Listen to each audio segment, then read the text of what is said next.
ಬಳಸುವ ರಸಗೊಬ್ಬರದ ಪರೀಕ್ಷೆ ಮಾಡೋದು ಹೆಂಗೆ ಅಂತ ಹೇಳ್ಕೊಡ್ತೀವಿ. ಈಗ ಕಲಬೆರಕೆ ಭಾಳ ಆಗ್ತಿದೆ, ಅದು ಕಲಬೆರಕೆ ಆಗಿದ್ದನ್ನ ನೀವು ಮನೆಯಲ್ಲೇ ಹೆಂಗೆ ಟೆಸ್ಟ್ ಮಾಡ್ಕೋಬಹುದು.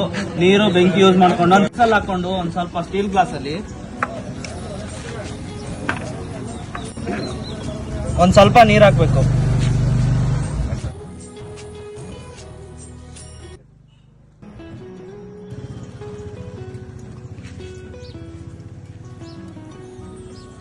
ಗ್ಲಾಸು ನಿಮಗೆ ಕೋಲ್ಡ್ ಫೀಲ್ ಆಗುತ್ತೆ, ತಣ್ಣಗಾಗುತ್ತೆ ಇಟ್ಕೊಂಡ್ರೆ.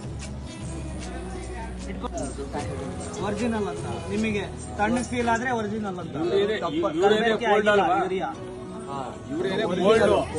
ಆಗುತ್ತೆ ಮಾಮೂಲಿ.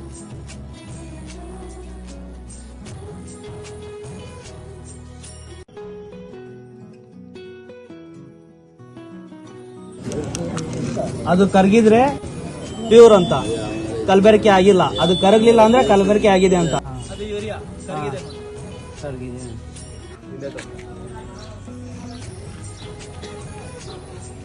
ಇದು ಪುಡಿ ಪುಡಿ ಆಗ್ಬಾರ್ದು. ಪುಡಿ ಪುಡಿ ಆದ್ರೆ ಅದು ಕಲಬೆರಕೆ ಆಗಿದೆ ಅಂತ, ಆಗಿಲ್ಲ ಅಂದ್ರೆ ಕಲಬೆರಕೆ ಆಗಿಲ್ಲ, ಒರಿಜಿನಲ್ ಅಂತ. ಮತ್ತೆ ಇನ್ನೊಂದು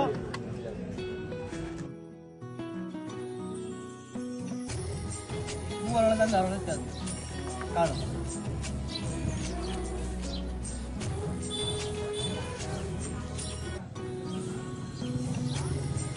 ಸುಣ್ಣ ನೀರು ಬಿಟ್ರೆ ಹೌದು. ಒಂದು ಸ್ವಲ್ಪ ಸುಣ್ಣ ತಗೋಬೇಕು ನಿಮ್ಮ ಕೈಯಲ್ಲಿ. ಒಂದು ಕಾಳು ಹಾಕಿ ತಿಕ್ಕಿದ್ರೆ ನಿಮಗೆ ಸ್ಮೆಲ್ ಬರುತ್ತೆ. ಒಂದು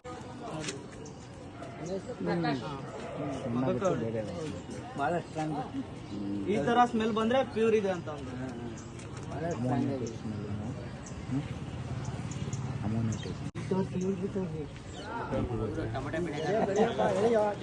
ಬಂತಂದ್ರೆ ಪ್ಯೂರ್ ಅಣ್ಣ. ಇದು MOP ಗೆ ನೀವು ನೀರ್ ಹಾಕಿದ್ರೆ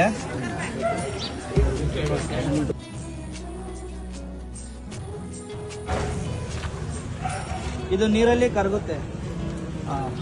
ನೀರಲ್ಲಿ ಕರಗಿದ್ರೆ ಒರಿಜಿನಲ್ ಅಂತ. ನಿಮಗೆ ಹಂಗೆ ಉಳ್ಕೊಂಡೆ ಅಂದ್ರೆ ಅದು ಒರಿಜಿನಲ್ ಅಲ್ಲ.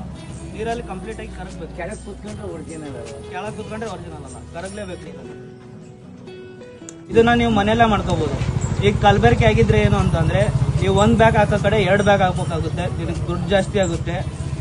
ಕರೆಕ್ಟಾಗಿ ಸಾರಜನಕ, ರಂಜಕ ಅವೆಲ್ಲ ಗಿಡಗಳಿಗೆ ಸಿಗೋದಿಲ್ಲ. ಹಂಗಾಗಿ ತಗೊಂಡಾಗ ಮನೆಯಲ್ಲಿ ಚೆಕ್ ಮಾಡಿ. ಮತ್ತೆ ಬ್ಯಾಗಿಗೆ ಮಷಿನ್ ಸ್ಟಿಚ್ ಆಗಿರೋದೇ ಬ್ಯಾಗ್ ತಗೊಳ್ಳಿ. ಕೈ ಸ್ಟಿಚ್ ಆಗಿರೋದು ತಗೊಂಡ್ರೆ ನೀವು ಅಲ್ಲಿ ಕಲಬೆರಕೆ ಆಗಿರ್ಬೋದು. ಕೈ ಸ್ಟಿಚ್ ಅಲ್ಲಿ, ಮಷಿನ್ ಸ್ಟಿಚ್ ಅಲ್ಲಿ ಆಗಿರಲ್ಲ.